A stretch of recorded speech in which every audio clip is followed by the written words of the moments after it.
राजस्थान के कोटा का रहने वाला एक नर्सिंग स्टाफ भगवान, वो रोजमर्रा की तरह अस्पताल से ड्यूटी खत्म करने के बाद शुक्रवार यानी 7 नवंबर को रात करीब 8:30 बजे घर पहुंचता है। घर पहुंचने के बाद जैसे ही वो बेडरूम में दाखिल होता है तो उसके पैरों तले जमीन खिसक जाती है, क्योंकि भगवान की 7 साल की मासूम बच्ची पलक की लाश बेडरूम में बिस्तर के ऊपर संदिग्ध अवस्था में पड़ी थी।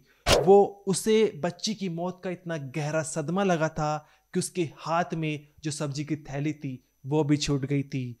वो बच्ची की लाश को देखकर अपनी बीवी ज्योति को आवाज मारता है और आवाज मारता मारता बेडरूम से रसोई में दाखिल हो जाता है। लेकिन रसोई के अंदर जैसे ही वो एंटर करता है तो उसकी आंखें फटी की फटी रह जाती है, क्योंकि जो भगवान अभी अपनी बेटी की मौत को समझ भी नहीं पाया था, उसे अब एक और झटका लग चुका था। रसोई के अंदर उसकी बीवी ज्योति की लाश लहूलुहान पड़ी थी। वो रो रहा था, बिलख रहा था। उसकी आंख से हर आंसू में बीवी और बच्ची की मौत का गम छिपा हुआ था, और साथ ही ऊपर वालों से सवाल कि आखिर इस हत्याकांड को किसने अंजाम दिया और आखिर इनके साथ क्या कुछ हुआ है। लेकिन रसोई में गौर करने वाली बात यह थी कि रसोई में जो स्लेब थी वहां पर 3 कप रखे हुए थे चाय के निकालने के लिए। ऐसा लग रहा था जैसे बीवी ज्योति जो है वो किसी को चाय देने वाली थी। साथ ही बीवी के हाथ जो है वे आटे में सने हुए थे, और इसके अलावा एक रोटी तवे पर रखी हुई थी और एक रोटी का आटा जो है वो चकले पर रखा हुआ था, यानी ज्योति यहाँ पर खाना बना रही थी। लेकिन 7 नवंबर को आखिर इन माँ बेटी के साथ क्या कुछ होता है? क्या कोई घर में आया था जिससे इन दोनों की हत्या हो गई, या फिर इसके पीछे की क्या कहानी है, वो इस वीडियो में आपको जानने को मिलेगी। नमस्कार, मेरा नाम अनिरुद्ध पवार, आप देख रहे हैं क्राइम तक। नर्सिंग स्टाफ भगवान की मुलाकात 2009 में ज्योति से हुई। दोनों में पहले दोस्ती हुई और फिर दोस्ती की डोर प्यार तक पहुंच गई। आगे चलकर 2017 में इन दोनों ने शादी कर ली। इसके बाद इन दोनों की एक बेटी हुई जिसका नाम आगे चलकर पलक रखा गया। पलक बहुत ही सुंदर और प्यारी सी है। ज्योति और भगवान के इस समय एक बेटी है और साथ ही एक 1.5 साल का बेटा भी है, यानी पूरी तरह से कंप्लीट हो चुकी थी इनकी फैमिली। भगवान जो है वो एक नॉर्मल लाइफ जी रहा था, साथ ही नौकरी पेशा इंसान था। 12 बजे जो है वो ड्यूटी के लिए जाता था और करीब 8:30 बजे घर वापस लौट जाता था। वापस आने के बाद वो अपने बच्चों के साथ खेलता था, बीवी से हंसी मजाक करता था, और पूरा परिवार जो है वो साथ में डिनर भी करता था। एक बहुत ही नॉर्मल और प्यारी सी लाइफ, जो हंसी खुशी वाली जो लाइफ जो है वे सब जी रहे थे। लेकिन फिर दिन आता है 7 नवंबर। वो एक ऐसा काला दिन था इनकी लाइफ में जिससे पूरी जिंदगी जो है इनकी उजड़ गई। सुबह जो है वो 7 साल की बच्ची पलक स्कूल के लिए निकल गई थी। वो बहुत ही हंसी खुशी थी, पापा से बाय बोलकर भी गई थी। उसके बाद जो है दोनों मियाँ बीवी ने साथ में नाश्ता किया और फिर छोटे बच्चे जो 1.5 साल का उसको नहलाया दिया। 11:15 बजे जो है अपनी बाइक से भगवान जो है वो अस्पताल के लिए निकल जाता है। अब इसके बाद क्या कुछ हुआ भगवान को कुछ मालूम नहीं है। उसको एक आदत थी, अस्पताल में पहुंचने के बाद वो 4 बजे अपनी बीवी ज्योति को फ़ोन करता था, पूछता था कि बेटी घर आ चुकी है, खाना वाना उसने खा लिया।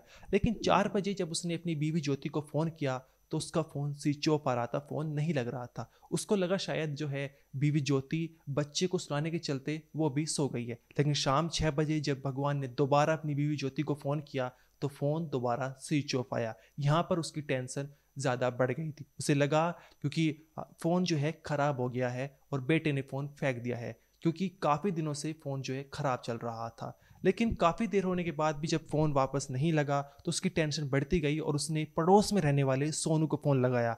उसने कहा, मैं तो बाहर आया हूँ दूध देने, मम्मी का नंबर दे देता हूँ, तुम मुझसे बात कर लो, तो हो सकता है तुम्हारी बीवी से बात हो जाए। लेकिन भगवान ने कई बार प्रयास किया, लेकिन बीवी से उसकी बातचीत नहीं हो पाई। इसके बाद वो 8 बजे टेंशन में था और अस्पताल से अपनी बाइक से घर के लिए निकल जाता है। लेकिन रास्ते में वो सब्जी मंडी जाता है और वहाँ से सब्जी खरीदता है, और सब्जी लेकर वो जब अपने घर के पास जाता है तो वो हॉर्न बजाता है। रोज़मर्रा क्या होता था कि हॉर्न बजने पर या तो बीवी या बेटी अब बाहर आ जाते थे पापा को रिसीव करने, लेकिन उस दिन कोई आया ही नहीं। वो घर के अंदर दाखिल होता है और दाखिल होते ही वो जैसे ही बेडरूम में जाता है, अपनी बेटी को देखता है। बेटी स्कूल की ड्रेस में थी, उसके एक हाथ में पेंसिल और एक हाथ में रबड़ थी, लेकिन उसके मुंह से और नाक से खून निकल रहा था। लाश संदिग्ध अवस्था में थी और ये देखकर उसके पैरों तले जमीन खिसक गई थी। इसके बाद वो चिल्लाता चिल्लाता रसोई में जाता है। रसोई में भी यही देखता है कि उसकी बीवी की लाश पड़ी हुई है।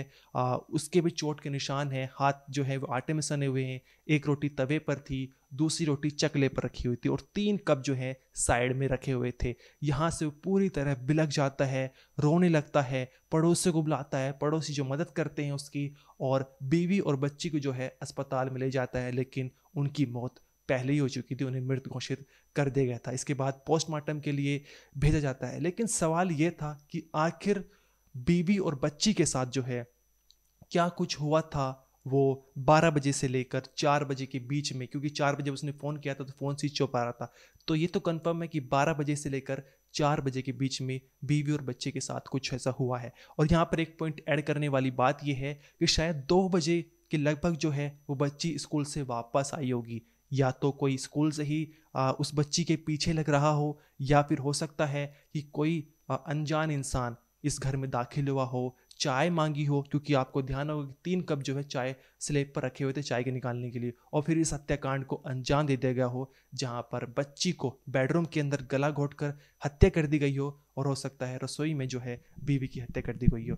यहाँ पर एक चीज़ ये भी निकल कर आ रही है कि बीवी के जितने भी गहने थे वो गायब हो चुके थे। उसका मंगलसूत्र, पायजेब, बिछिया, ये तमाम जो जेवरात थे वो गायब हो चुके थे। इसके अलावा जो 1.5 साल का बच्चा था जो सो रहा था, उसके हाथ से भी कंगन और पायल गायब थी। यहाँ पर एक चीज़ ये गौर करने वाली है कि जो भी हत्यारे आए थे, आरोपी आए थे, उन्होंने बीवी और 7 साल की बच्ची को तो मार दिया, लेकिन उस 1.5 साल के बच्चे को छोड़ दिया। अब यहाँ पर एक थ्योरी ये सामने निकल कर आ रही है कि लूट की वारदात को वे अंजाम देने आए हो, और हो सकता है 7 साल की बच्ची और बीवी को इसलिए मार दी ताकि वे किसी को कुछ बता ना पाए। देखिए 1.5 साल के बच्चे को इसलिए छोड़ दिया हो कि 1.5 साल का बच्चा क्या किसी को कुछ बताएगा, उसको तो कुछ ध्यान ही नहीं होगा।